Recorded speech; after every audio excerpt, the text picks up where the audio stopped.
నమస్తే.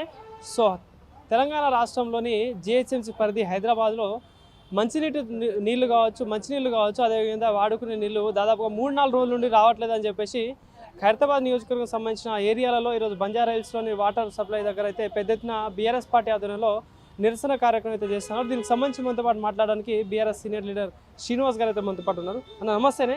సో ఏంటంటే ఒక వాటర్ సమస్య ఉందా ఈ జిహెచ్ఎంసీ ఏరియాలో? హైదరాబాదు పరిసర ప్రాంతాలు, హైదరాబాదే కాదు హైదరాబాద్ పరిసర ప్రాంతాల్లో కూడా ఈ ప్రాబ్లం ఉన్నది. ఈ ముఖ్యమంత్రి కళ్ళు మూసుకొని పరిపాలన చేస్తున్నాడు. గత 10 సంవత్సరాలలో మా నాయకుడు కేసీఆర్ పరిపాలనలో ఎటువంటి అవకతవకలు లేవు, నీటి ఎద్దడి లేదు. ముందే ప్లాన్డ్గా ఆయన ఒక ప్రణాళిక పద్ధతి ప్రకారం ఆయన నీళ్లు గ్రేటర్ హైదరాబాద్ ప్రజలకు ఎటువంటి ఇబ్బంది లేకుండా అందించారు. ఆయనను చూసి కనీసం నేర్చుకోవాల్సిన రేవంత్ రెడ్డి అతను ఎంతసేపు కేసీఆర్ని తిట్టడం, కేటీఆర్ని తిట్టడం, హరీశ్వరాన్ని తిట్టడం, లేకపోతే జైలుకి పంపిస్తానడం తప్ప ఇంకేం చేతగాని ప్రభుత్వం ఇది గాడిదకు పళ్ళు గడుగుతున్నటువంటి ప్రభుత్వము. నిజంగా చెప్పాలంటే ఏదైతే కేసీఆర్ని మీ తొడలు మీ ప్యాంట్లలో తొండలను వదులుతానని అన్నాడో, ఈరోజు గ్రేటర్ హైదరాబాద్ పరిధిలో ఉన్న మా నాయకులు ప్రజలు అందరిలో చైతన్యం వచ్చింది.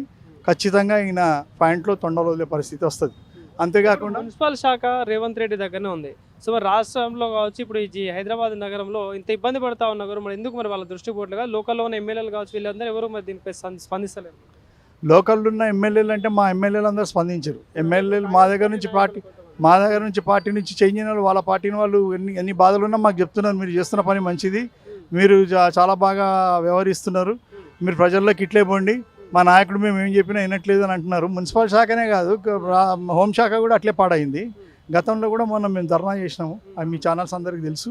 కాబట్టి ఈ 2 శాఖల్ని కూడా ఆయన తక్షణం రాజీనామా చేసి వేరే వాళ్ళకి కేటాయించి సరైన సమర్థవంతమైన నాయకత్వాన్ని వాళ్ళకి ఇచ్చి రాష్ట్ర ప్రజల్ని దిక్కులేని వాళ్ళగా చేయకుండా ఒక దశతో ఆయన ప్రయాణించాలని కోరుకుంటున్నాను. ఏమన్నారు మరి ఇప్పుడు లోపలికి వెళ్ళి అడిగితే ఏమంటా ఉన్నారు మరి దీనికి సంబంధించి? జలమండలి అధికారులు ఇంకో 10 నిమిషాల్లో వస్తాం అన్నారు.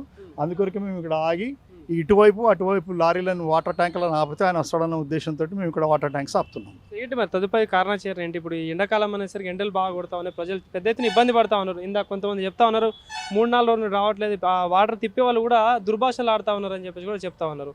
ఏం చెప్తున్నారు? ఇది వాస్తవం. మేము కూడా బీఆర్ఎస్ నాయకత్వంలో మేము ప్రజల్ని వెంట తీసుకొని పోయి